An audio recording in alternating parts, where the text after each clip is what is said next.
A história da medicina moderna, em especial o campo da anestesia, sofreu grande influência do etoxietano, popularmente conhecido como éter etílico.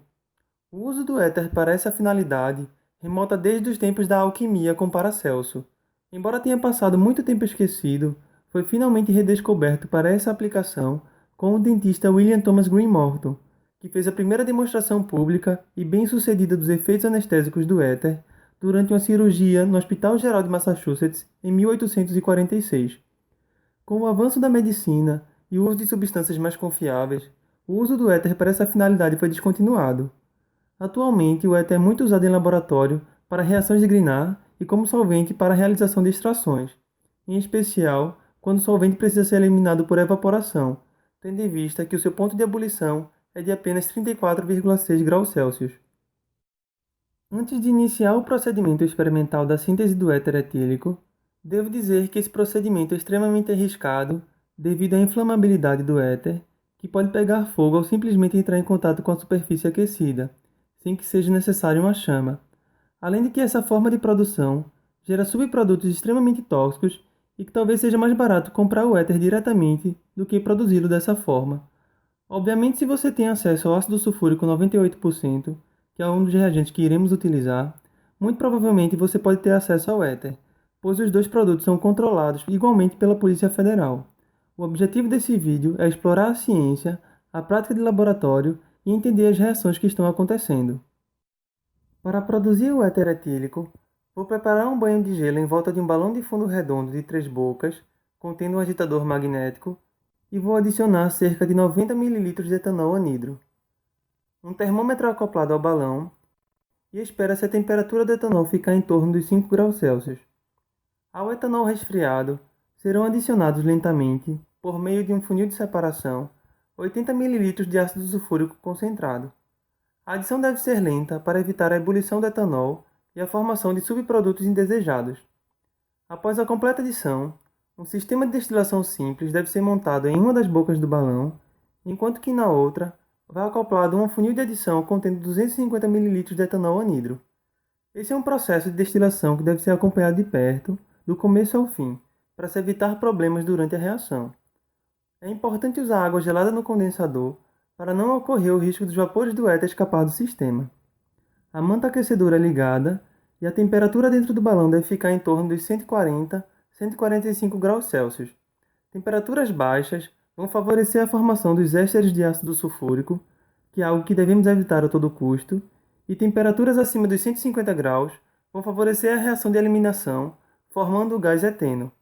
Quando a temperatura da reação se aproxima dos 140 graus Celsius, os vapores de éter começam a subir e condensar no sistema. O éter coletado deve permanecer em um banho de gelo para evitar sua evaporação. Devemos ajustar o ritmo de adição do etanol no balão reacional de acordo com o ritmo do produto que estamos coletando.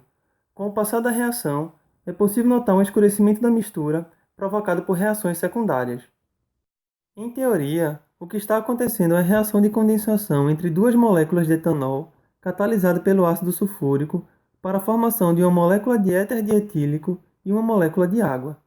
Porém, na prática essa reação é bem mais complexa, existindo também a formação do sulfato de etila e do sulfato de dietila, duas substâncias extremamente tóxicas capazes de provocar danos genéticos que podem levar ao desenvolvimento do câncer. E essas duas substâncias, por sua vez, podem reagir com excesso de etanol para favorecer a formação do éter ou podem também acabar destilando junto e contaminar o produto final, como veremos mais adiante. Além dessas reações, pode ocorrer também a reação de eliminação do etanol, formando o gás eteno, ocorrer reações de oxidação, formando acetaldeído, e tudo isso por vias diversas que envolvem a formação de outras substâncias que reagem entre si e que são difíceis de prever. O que é interessante disso tudo é que estamos misturando apenas duas substâncias e estamos formando a complexidade de vários produtos. Obviamente que a substância mais favorecida é o éter dietílico, e devido ao seu baixo ponto de ebulição, conseguimos separar facilmente das demais substâncias formadas. Mas de toda forma, fica a dica e o alerta que nem sempre estamos atentos aos produtos que podem ser formados e que todo procedimento deve exigir o máximo de proteção e cautela. Após a adição completa do etanol, o equipamento deve permanecer no aquecimento até que o ritmo de produção do éter comece a diminuir. Nesse ponto, devemos desligar o equipamento e desmontar o aparato usado. Apenas uma observação rápida em relação ao descarte do conteúdo do balão de 3 bocas, que deve ser pré-tratado com uma solução aquecida, contendo no mínimo 120 gramas de hidróxido de sódio para eliminar totalmente a possibilidade da presença dos ésteres de ácido sulfúrico. E aqui está todo o éter produzido. Para purificar o éter, vou transferir o destilado para um funil de separação e lavar com 250 ml de uma solução de hidróxido de sódio a 10%. Essa lavagem serve para eliminar os possíveis ácidos que tenham passado e para remover parte do etanol presente na amostra. O balão deve ser ventilado com frequência, especialmente no caso do éter, que tem uma alta pressão de vapor. O éter deve ser lavado mais 2 vezes com 300 ml de uma solução saturada de cloreto de sódio. E após as lavagens, o éter é transferido para um becker e seco com algumas gramas de sulfato de sódio anidro, para remover traços de água presentes na amostra. A mistura é filtrada para um balão de fundo chato de 250 ml. E aqui está o éter depois da filtração. Um sistema de destilação fracionada é montado e liguei o aquecimento para começar a coletar o produto purificado.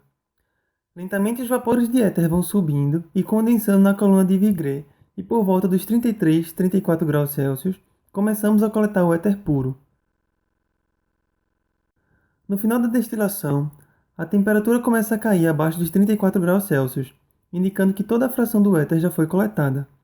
Nesse ponto, desliguei o aquecimento e é possível notar o resíduo que estava contido no éter. Por curiosidade, peguei esse resíduo para avaliar e adicionei água. Como a gente pode observar, ele é mais denso do que a água, o que é um sinal de alerta muito grande, tendo em vista que pode ser o sulfato de dietila, que apresenta uma densidade de 1,2 gramas por mililitro. Para acelerar a hidrólise do composto, adicionei uma solução concentrada de hidróxido de sódio quente e agitei e deixei algumas horas repousando antes de descartar. Mas enfim, aqui está todo o éter dietílico devidamente purificado. Vou transferir para essa proveta para calcular o rendimento da reação e obtive cerca de 125 ml de éter puro, o que dá um rendimento de aproximadamente 41% em relação à massa de etanol usada. Porém, é possível obter rendimento de até 80% por esse método. Vou armazenar o éter produzido nesse recipiente, sendo que o ideal seria usar um frasco de coamba, mas como não disponho de um no momento, vou proteger o éter da luz cobrindo o frasco com papel alumínio. Essa medida de segurança serve para evitar a formação de peróxidos que podem se formar no éter devido ao contato com o oxigênio e a luz.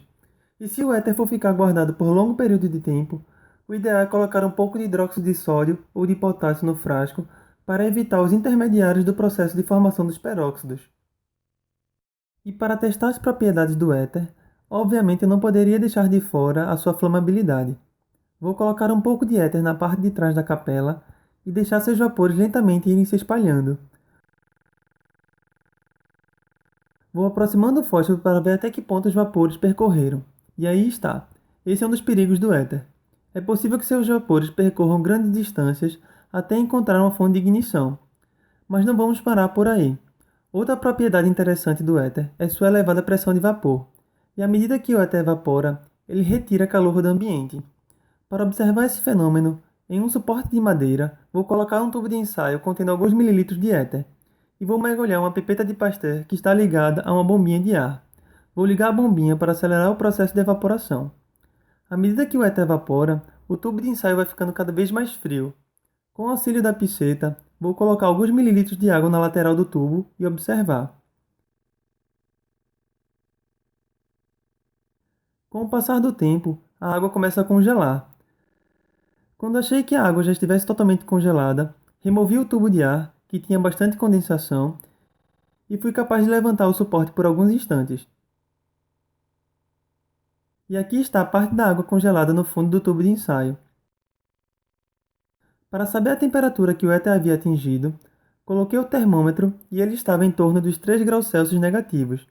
Isso se deve ao fato que a cada grama de éter evaporado são absorvidos cerca de 355 joules de energia do ambiente, o que equivale à capacidade de congelar aproximadamente 0,8 gramas de água numa temperatura ambiente de 25 graus Celsius para gelo a 0 graus.